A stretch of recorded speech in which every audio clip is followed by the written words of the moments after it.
Hey, what's up, guys? Antoine here. The other day, I posted on my Facebook page to let you guys know that you can email me or Facebook message me questions that you have about myself, my opinion on different fishing gear, and the different methods I like to use when I fish. And what I'm going to do if there are questions is I'm going to answer them via video anonymously, and I'm going to post them in a weekly Q&A vlog video. So send me your questions to funcheapfishing@gmail.com or send them in a Facebook message and I'll answer those on the video. So look forward to your answers. Right now I'm going to go ahead and jump into week one's questions. Alright, this week's first question was, what's with the green shirt that you're wearing in most of your videos? I'm assuming that you guys are talking about this shirt here. I work at a daycare center. It's owned by my family. And I'm a manager slash teacher there. I manage like the teachers' time punches, and I also manage the Facebook page and handle their emails. And I help teach the school ages like 5 to 12. And this year, our summer camp program, we have green shirts. That way we can identify all of our kids when we're out in public. We take them to like King's Dominion and other amusement parks, the movies, things like that. And I'm usually getting off of work and fishing, or getting right off of work and doing YouTube videos.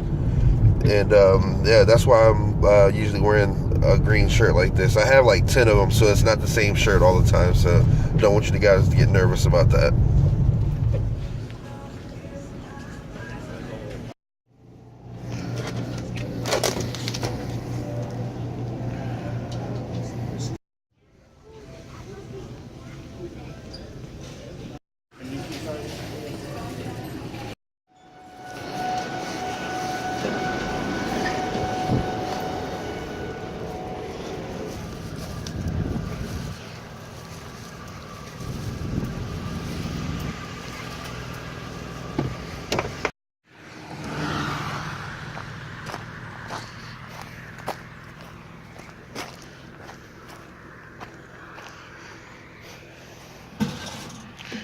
Yay, I don't owe anybody money today. I love it when I don't have bills in the mail. The next question is, do you own a boat? The reason I'm asking is because I saw a boat in the background of one of your videos and I was curious if that was yours. If it was a greenish looking boat, yes, I do own that boat. It's a 1988 bluefin V-hull boat. It's made of aluminum. It already has platforms built in it. The reason that I haven't really shown it to you guys yet, or went to go fishing out of, is because I haven't been able to make a full day out of fishing. And I also want to put a bow mount trolling motor on the front, and I'm going to have to build a platform for that to sit on. Right now it has a transom mount trolling motor, but it's nowhere near powerful enough to move the boat as fast as I want, or like I want to from the back. And I can't see where I'm going. I ran over a stump once, and that's made me kind of nervous.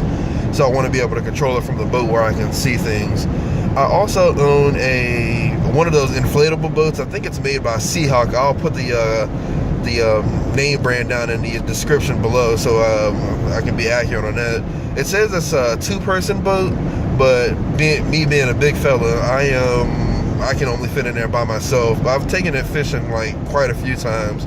Take it like off the shore and cast back towards the bank to work it at a different angle and get to those hard to reach spots. But yeah, those are two boats that I own right now, and hopefully be getting a better one here soon, or just keep upgrading the one I have.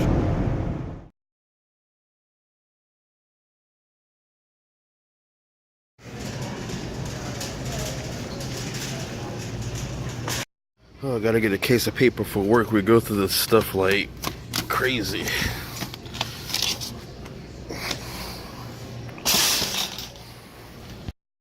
I don't see much of anything new. Alright, we'll have to check back later. Got some new rods though. Alright, the next question is, do you plan to do any fishing videos out of the river? To answer that question, oh yeah, most definitely. I live between two rivers. Actually, I live between the Potomac River and the Rappahannock River. The Potomac River is a brackish water system where I live at, and in the Rappahannock, I'm told part of it where I live at is brackish as well. but mainly on the other end of it is freshwater, and I hear a lot of smallmouth bass come out of that area. So I'm definitely going to be doing some river fishing videos here, maybe even soon actually, fishing from the bank out of some of the creeks that feed off of the river. So yeah, stay tuned and look forward to those as well. I want that truck.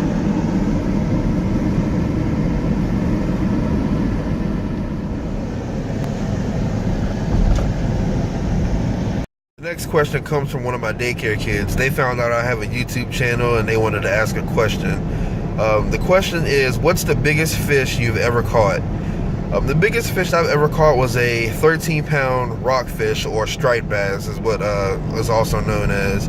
I caught it when I was younger. Unfortunately, I don't have any pictures that I can post to show you guys, but that's how much my dad said it weighed, and he said it was a pretty big fish. I caught it off of one of the little push-button Zebco poles.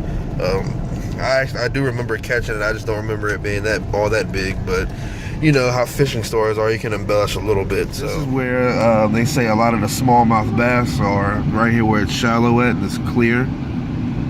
One of these days I'll come out here with my fishing pole and try to catch one or two. The next question is, do you really like Alabama for a college football team? My answer is Roll Tide.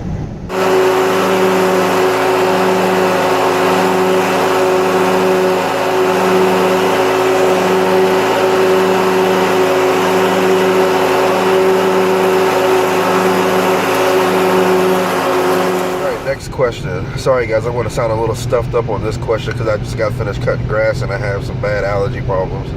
But the question is, what are some of your other hobbies besides fishing? Well, let's see. I love cooking. I love baking. I love golf. I actually play golf, believe it or not. I've played softball in the past and I still like it. I just can't find a team to get with to be able to get back into it. I love traveling. I love doing random research. I know a lot of random facts for some reason. I don't know why. It's just, useless facts. And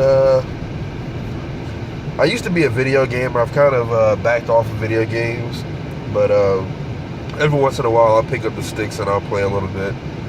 But yeah, those are some of my hobbies. I love the view out of my back door. I don't have a back porch, as you can see. I just have this gate up, which protects my kids from falling out when they want to watch the view as well. But I am really in love with this tree right here.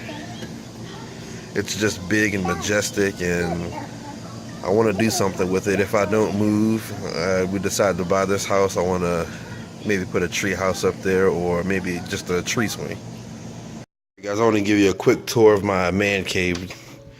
It's not much to look at right now because I don't have any of my decorations up, but I wanted to show it to you guys anyway.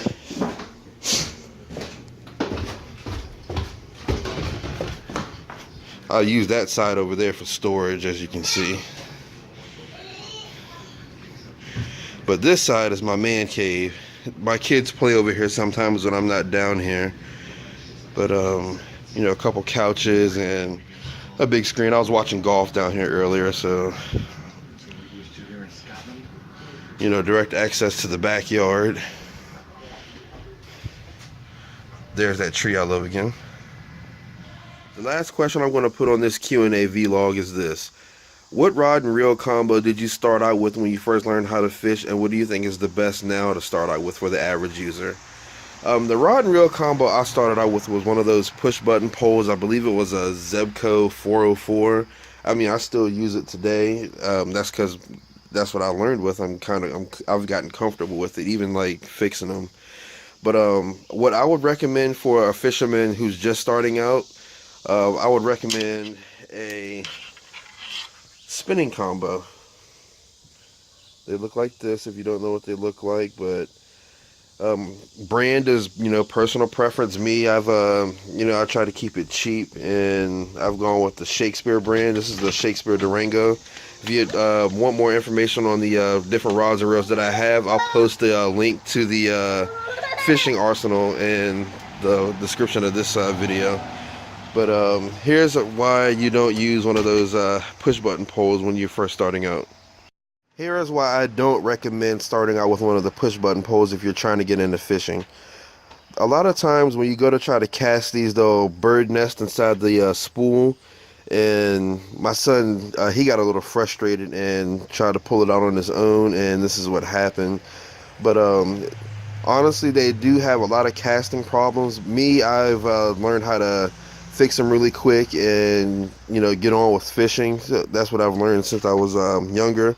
Maybe I'll do a video on fixing that when I get a chance, but this is why I don't recommend using the push button pole to start out with. That's why I recommend a spinning reel. You have problems with these too, not as many as the push button problems. As long as after you make a cast, when you cast, you flip this open and hold your line to the rod like this and do a little flinging motion to wherever you want to cast. As long as you manually flip this bail back over